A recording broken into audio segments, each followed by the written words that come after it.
ating sinigang na hipon. Nilagyan ko siya ng tokwa. Ngayon, lagyan natin ng batchoy. Tapos, that's all. Asin lang at konting patis. Ayan, nagtatanong na si Mr. ng baon niya. Pinanghali ng gising. Wala ba akong kutsilyo din?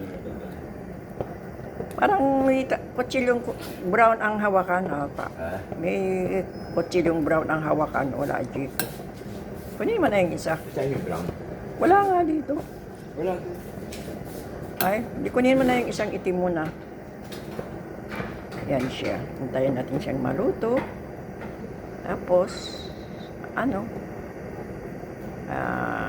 ayan na. Luto na siya. Baon. Ayan. Thank you for watching. Lalagay ko ba yung sili? Oo, lagyan sili na siya. Ay, ayun. Andun. Kunin mo na. Lagyan daw ng sili. Para masarap siya. Ayan, nagsangag tayo. Pinagsangagan ng tuyo.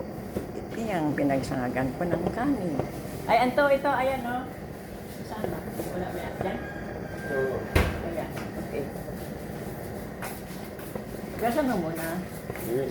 Hugasan mo muna. Lagay tayo ng pan. Dapat hugasin. Ayan.